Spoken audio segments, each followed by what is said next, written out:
Hello friends. तो मैं आज आपके साथ एक स्टोरी शेयर करना चाहती हूँ जो जिससे मुझे रियलाइज़ हुआ कि कैसे हम हमारा इमोशन और माइंड का कंट्रोल किसी और के हाथ में दे देते हैं। और हमारे माइंड से ही सब पहले तो माइंड हील होता है, फिर उसके बाद बॉडी पे सिम्टम्स दिखते हैं। And as an homeopath I strongly believe in it. So story का ऐसा हुआ, कुछ दिन पहले मेरे नाना जी घर पे आए थे और वो यहाँ पे उनके एक दोस्त को मिलने आए थे जो एक साइकेट्रिक हॉस्पिटल में एडमिट था। और उस वो क्यों एडमिट था, उसके उस स्टोरी से मुझे ऐसा लगा कि ये आपके साथ शेयर करनी चाहिए। तो हुआ यूँ कि जैसे गणपति वगैरह के अलग अलग मंडल होते और वो चंदा जमा करते, वैसे ही नवरात्रि का भी होता है। तो उनके गांव में ऐसे सब कमेटी थी और उस कमेटी में मेरे नाना जी के वो दोस्त भी थे। तो क्या हुआ, वो सब करते समय मतलब सब मैनेजमेंट वगैरह देखते समय कुछ लोग उन पे हंसे, उनका मजाक उड़ाया, उन पर हंसे।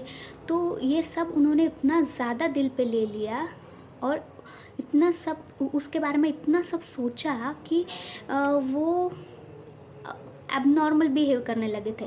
जैसे छोटी छोटी बात पे बहुत ज़्यादा रिएक्ट करना, फिर बाद में माफ़ी मांग लेना, फिर किसी को भी डांट देना, एग्रेसिव हो जाना, ये सब करने लगे थे। और ये सब करने की वजह से उनका बीपी भी शूट होने लगा था। तो कुछ दिन तो ऐसे ही गए, पर वो धीरे धीरे धीरे बढ़ रहा था और उनका बीपी भी 200 तक शूट हुआ। तो फिर उनको एडमिट करना पड़ा और अभी साइकेट्रिक की ट्रीटमेंट चल रही है उनको।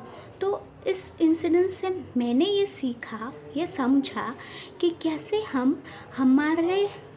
हमारा जो कंट्रोल है या हमारा जो माइंड है वो कैसे इन्फ्लुएंस कर लेते हैं लोगों की वजह से।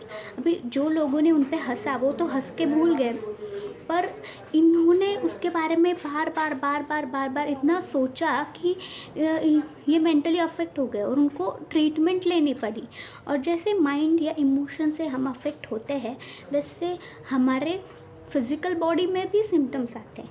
And as an homeopath I strongly believe in it that पहले कोई इमोशन बैगेज, इमोशनल ट्रॉमा हमें होता है और फिर उसके सिम्टम्स बॉडी पे भी दिखते हैं। तो इससे हमें ये सीखना चाहिए कि कोई हमें जो भी बोल रहा है या कुछ भी कमेंट कर रहा है, हंस रहा है या कुछ भी बोल रहा है, तो उसका हमें खुद पे कितना अफेक्ट होने देना है या उन चीज़ों को कितना सीरियसली देना है। एक दो बार बोल के तो लोग भूल जाते हैं, पर हम हमारे माइंड में उसको कितनी बार रिपीट करते हैं, 4 5 6 7 कितनी बार।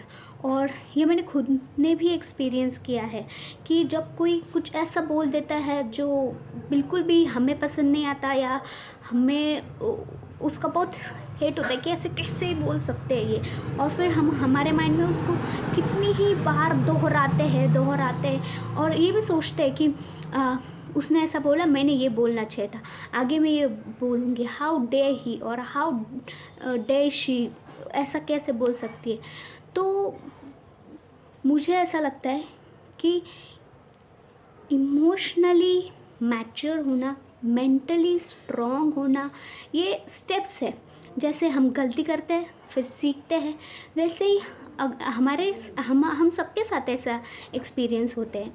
तो फर्स्ट रियलाइजिंग दैट कि मैं किसी के बातों को इम्पोर्टेंट दे रहा हूँ या दे रही हूँ, या किसी के बातों को माइंड में रिपीटेडली शुरू है मेरे माइंड में उनकी बातें, या मैं मेरे टाइम, एनर्जी और थॉट्स उस पर वेस्ट कर रही हूँ। तो ये फर्स्ट स्टेप ऑफ रियलाइजेशन कि हाँ ये हो रहा है मेरे साथ या ये हो रहा है, तो इससे हम आगे की पूरी प्रोसेस से बच सकते हैं। जैसे मुझे ऐसा लगता है अगर वो अंकल ने भी, जब वो इतना ज़्यादा सोच रहे थे कि इवेंचुअली उनका पूरा माइंड अफेक्ट हो गया और उनको ट्रीटमेंट लेनी पड़ी, तो अगर उनको फर्स्ट रियलाइज़ होता कि हाँ ये इसकी वजह से, और मुझे किस चीज़ को या किन की बातों को कितना इम्पोर्टेंट देना है, ये अगर मैं समझूँ, तो इवेंचुअली बाकी जो आगे सब हो रहा है वो स्टॉप हो जाएगा। सो ये छोटा सा वीडियो ये एक्सपीरियंस शेयर करने के लिए था। और मोस्ट इम्पॉर्टेंट इसलिए क्योंकि ये सबके साथ होता है, तो इम्पॉर्टेंट है कि हम उसको रियलाइज़ करें और फिर हमारी एनर्जी को अच्छी चीज़ों में डाइवर्ट करें। तो नेक्स्ट वीडियो में हम बात करेंगे कि मेंटली और इमोशनली स्ट्रॉन्ग कैसे बना जाता है। तो stay tune and thank you.